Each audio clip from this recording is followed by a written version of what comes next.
सर्वांना माझा जय शिवराय। साहेब गुलाल लागला।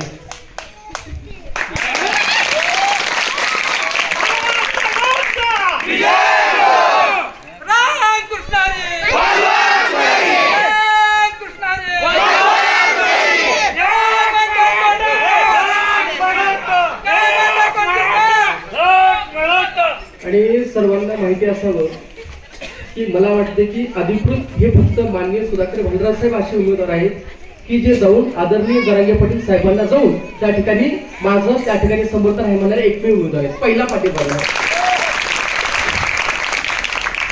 साहेब मी क्लासेस घेतो, मला ट्युशनच्या लेकरांची जाणीव आहे। 1% काय महत्व असतं ते मला माहिती आहे। ज्या माणसानं मराठा समाजाच्या संघर्षासाठी त्या ठिकाणी त्याग केला, अक्षरशः मी त्यांना भेट घेतली। मी लिंगायत समाजाचा असून सुद्धा मी त्यांना जाहीर पाठिंबा देऊन आलेला एकटा व्यक्ती आहे त्या ठिकाणी। प्रत्येक समाजाची आज वाईट परिस्थिती झालेली असेल आणि ह्या ठिकाणी ज्या वेळेस माता भगिनी त्या ठिकाणी उपोषणाला बसल्या होत्या त्यावेळेस लाठीचार्ज करणारे कोण होते? त्यानंतर ज्यावेळेस दादा ज्यावेळेस उपोषणाला बसले होते, ज्यावेळेस ते 90 दिवस उपोषणाला बसले त्यावेळेस SIT चौकशी ज्यावेळेस एकनाथ शिंदे साहेब म्हणतात टाळ्या वाजवणार हाच मंत्री होता। विसरायचं नाही, आपल्याला संघर्ष करायचा आहे। आणि तुम्ही जरा नीट ऑब्झर्वेशन करा, 14 ते 2024 आलं, कुठे गेलं आरक्षण? पूर्णपणे या ठिकाणी समाजाची दिशाभूल करण्याचं काम करण्यात येत आहे।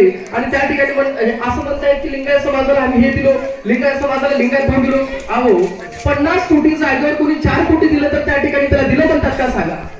समाजाची जागा त्या ठिकाणी काय करण्यात आली? नगरपालिकेच्या नावाने करण्यात आली आणि त्या ठिकाणी ठेकेदारांना त्या ठिकाणी ठेवण्यात आलं। अशा लोकांना त्या ठिकाणी समाजाचा विकास केला असं आपण म्हणायचं का?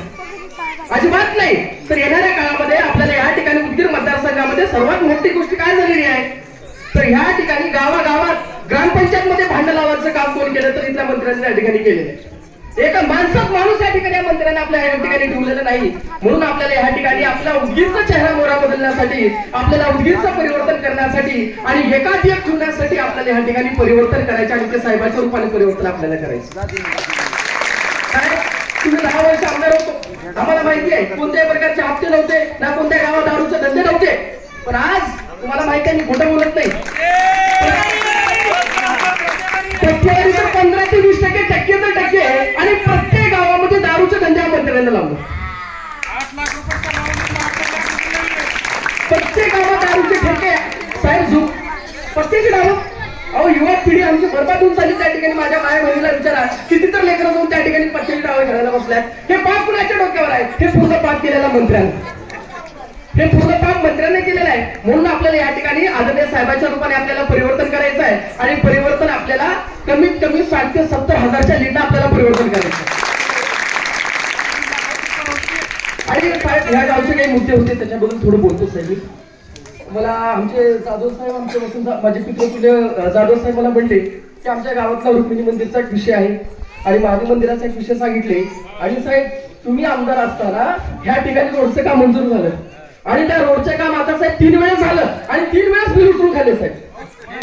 3 वेळेस बिल उचलून खाल्लेला आहे शल्लार पाटीलच्या रोड त्या ठिकाणी केलेला आहे। आणि शल्लार तांड्याचा जो रोड आहे तो अर्धवट काम झालं आणि पूर्ण बिल उचलून खाल्ले साहेब। हा कसला भ्रष्टाचार आहे? ठिकाणी पूर्णपणे या ठिकाणी भ्रष्टाचाराचा कळस झालेला आहे आणि हाच घबाड लुटून या ठिकाणी पैशाच्या जीवावर आम्ही या ठिकाणी करू असं त्या ठिकाणी म्हणत आहे आणि यांची जागा येणाऱ्या काळामध्ये आपल्याला दाखवून द्यायची आहे। म्हणून माझ्या तुळशीकरच्या जनतेला विनंती करतो आपल्याला 100% मतदान साहेबांना करायचं।